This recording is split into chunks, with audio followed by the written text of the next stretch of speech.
বাংলাদেশ জাতীয়তাবাদী দল কেন্দ্রীয় কর্মসূচির অংশ হিসাবে আজকের এই কর্মসূচি পালন করছে আমাদের নেতা তারেক রহমানের নির্দেশে। এবং আপনারা জানেন বিশ্ব মানবতা আজ বুলুণ্ঠিত, গোটা বিশ্ব আজ একাকার হয়ে গেছে। এই অবস্থায় এটা চলতে দেওয়া যায় না। দীর্ঘদিন ধরে এই নৃশংস হত্যাকাণ্ড এবং এই কর্মকাণ্ডগুলো পরিচালিত হচ্ছে।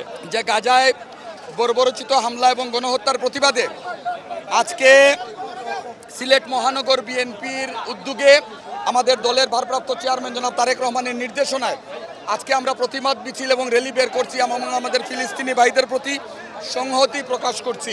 আজকে আমাদের এই র্যালি থেকে আমরা স্পষ্ট ভাষায় আমরা এই তৌহিদি ছাত্র জনতাকে জানিয়ে দিয়েছি, ব্যবসায়ীদেরকে জানিয়ে দিয়েছি যে যেভাবে নৃশংসভাবে গণহত্যা হচ্ছে, বিশ্ব বিবেক জাগ্রত হোক এবং জাতিসংঘ সহ ওআইসিভুক্ত যতগুলো মুসলিম কান্ট্রি আছে তারা যাতে একত্রিত হয়ে এই গণহত্যার প্রতিবাদ করে, সেটি হচ্ছে আজকের মিছিলের মূল প্রতিবাদ্য বিষয়।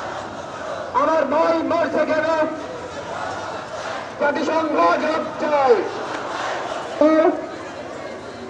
ফিলিস্তিন মুক্ত করো, বিশ্ব মুসলিম এক হও, ফিলিস্তিন মুক্ত করো,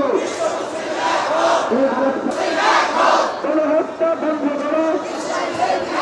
জিহাদের জন্য প্রস্তুত আছি, জিহাদ করার জাতি, রক্ত দিতে জানে, ভয় করতে জানে না। আমাদের সর্বশক্তি প্রয়োগ করে কাফেরদের মোকাবেলা করবই করবো ইনশাআল্লাহ। ওয়ালটন আবারও মিলিয়নিয়ার অফারে ওয়ালটন ফ্রিজ কিনে আপনিও হয়ে যেতে পারেন মিলিয়নিয়ার। আমরা চাঁদপুর বিজ্ঞান ও প্রযুক্তি বিশ্ববিদ্যালয়ের সকল শিক্ষক, কর্মকর্তা, কর্মচারী এবং শিক্ষার্থীরা হলো যে ফিলিস্তিনের গাজায় ইসরায়েল কর্তৃক যে বোমা হামলা এবং হলো যে বর্বর নির্মম হামলা হচ্ছে, সেই হামলার প্রতিবাদে হলো যে দাঁড়াইছি। তাদের জন্য আমরা সমবেদনা প্রকাশ করছি এবং সংহতি প্রকাশ করতেছি। সেই সাথে আমরা প্রতিবাদ করতেছি যে যাতে করে এই হামলা হলো যে অনতি বিলম্বে হলো যে বন্ধ হয়ে যায় এবং ফিলিস্তিনে হলো যে শান্তিকামী মানুষের শান্তি ফিরিয়ে আসে।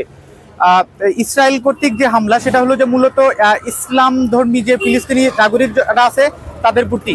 তো সারা বিশ্বব্যাপী যে ইসলাম বিদ্বেষী একটা মনোভাব আছে এবং হলো যে যারা মানবাধিকারের কথা বলতেছে বা যারা হলো যে মানবাধিকার কমিশন আছে বিশ্ব সংস্থা, তো তারাও এটার প্রতি এখন পর্যন্ত সোচ্চার হয়ে ওঠেনি।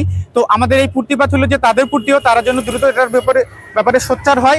কর্মকর্তা, কর্মচারী এবং ছাত্ররা আসলে দাঁড়িয়েছে যে সম্প্রতি যে গাজায় যে ইসরায়েলি কর্তৃক যে নির্মমতা যে হামলা হচ্ছে, আমরা দেখছি ওখানে অনেক শিশু, বৃদ্ধ, বয়স্ক মানুষ, পুরুষ, মহিলা, তারা মানে ওখানকার হাসপাতাল, মসজিদ সবকিছু ধ্বংস হয়ে যাচ্ছে। আমরা আসলে এটার প্রতিবাদে দাঁড়িয়েছি। আসলে সবার আগে চিন্তা করতে হবে মানবিকতার বিষয়টা, কারণ আমরা হচ্ছে মানুষ। আমরা চাই না কোনো হত্যা হোক, কোনো হত্যা বা যুদ্ধ কারোর জন্যই ভালো না। আমরা চাই এটার প্রতিবাদ হোক বা যুদ্ধটা বন্ধ হোক, বিশ্বে শান্তি ফিরে আসুক।